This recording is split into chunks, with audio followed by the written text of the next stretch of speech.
everybody, welcome back. It's the 28-day Get Hired Challenge, and we are in day 27. We've almost made it to the end, but we're still looking at how do we set you up for long-term success, and today we're talking about creating your career strategy.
All right, everybody, welcome to day 27 of the 28-day Get Hired Challenge. I can't believe we are almost there, but we still got great material coming your way. I've got more topics we got to talk about, and today it's your career strategy.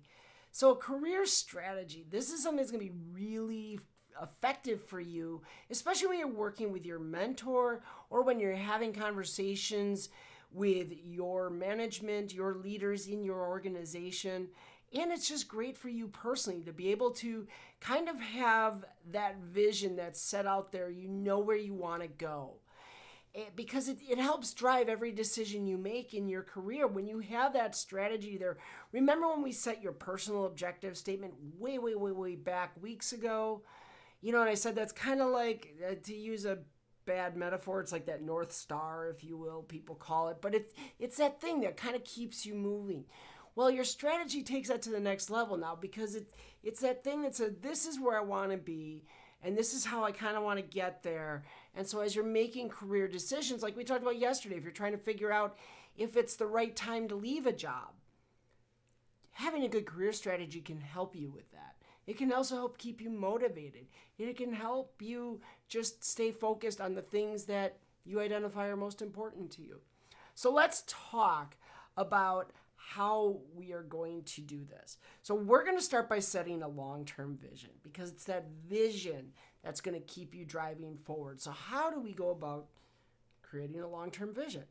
Well, what I want you to start off with is I want you to start off by thinking about and then listing possible measures of what success would look like for you in 10 years. What are multiple things, as many as you can possibly think of, something that you would be able to look at in 10 years, just thinking about it today. If you looked at it in 10 years, you'd say, yeah, I was successful. That was something impressive. That was something that I really accomplished and I'm proud of. Think about these and make a list of them. I want you just to list them all out, okay? And it should be a healthy list. If you can get to like 10, that would be ideal. But give it some thought and be very open about exploring what many of these different factors could be. The next thing I want you to do is set a 10-year goal for each. What would the goal be? What would that, in the corporate world, we call it a KPI. What's the key performance indicator? What's the thing that would tell you, yeah, I achieved that? So look at that. How can you say, what is the thing that you want to achieve out of that? Then I want you to rate these. So I want you to rate, number one should be the thing that is the most important to you. What is, as you just look at those, let's try and rate them by what would make you feel the most successful. And then list them on down. So 1 through however many items you have, where the last one is the one that's, it would be a measure of success as well, but maybe it's a lesser measure. It wouldn't give you as much feeling, right? So now what I want you to do is I want you to take these. You've got this list. And I want you to start from the bottom, the highest number. And I want you to ask yourself a question. Would you still feel successful if you didn't achieve that goal? If the answer is yes, I want you to cross it out. Okay? Because that's clearly not a goal that is going to be in your top priorities. Still an important goal. Still good to keep that in mind. But we're trying to narrow this down now to a very specific vision. So I want you to go through and I want you to start at the bottom, work from number 10 back to number 1 or however many you have. And if you say that, yeah, I would still feel successful even if I didn't achieve this goal, cross it out. Go to the next one. Same thing. If you say that you could still feel successful, cross it out. Work your way up until you get to the point where the answer to that question is no. Because now what you're going to do is now you've got your long-term vision. You've now picked out the things that are most important, that are most critical, that are going to drive your career. Everything else are things that you will target along the way, but they aren't the big, powerful vision-driving goals, which is what you're trying to derive from this exercise. So I want you to do that. Figure that out. Let's, be very, very honest with yourself. Look at those goals, make sure they're realistic goals that you could accomplish in 10 years, for sure. But, sit down and figure out what really is going to be your vision of success for the future. And by eliminating all those ones that are like, yeah, they would be successful, but they're not the thing, now you've got yourself and down to a very specific vision. Now, where do we go from here? We're going to use a tool that's pretty common in how we manage performance and employee development in a lot of organizations. And that is we're going to set up this 1, 3, 5-year plan. Now, what's really good about this, or why I did this, because I'm not normally one for a lot of contrived and, different exercises and things. I mean, I've given you some here. These are mostly ones that I've come up with myself, that I've found useful and I've, coached others to do, and it's been useful for them. This is like right out of the management playbook, but it is one that's effective because you'll use it in your job.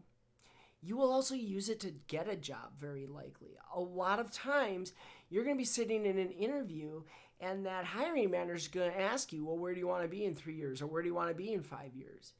When you're in a job, your manager should be asking you that. And indeed, most companies that have a more mature employee development program, that's what they're doing. It's usually around this time of year, in February, March, April, when we're doing performance reviews from the previous year, and then we start talking about employee development right after that. That's when these conversations happen. So by putting this together, you've got it for that.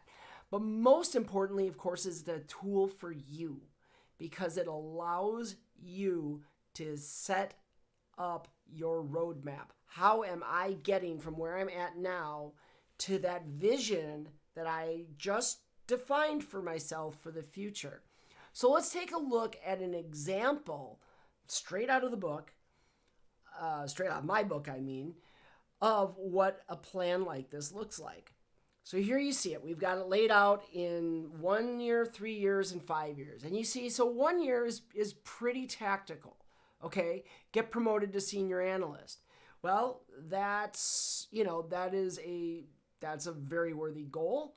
You do want to make sure that that's a realistic goal. Is that realistic for your company? And, probably have that conversation with your manager to find out what do you have to do to get there. Attend a security conference.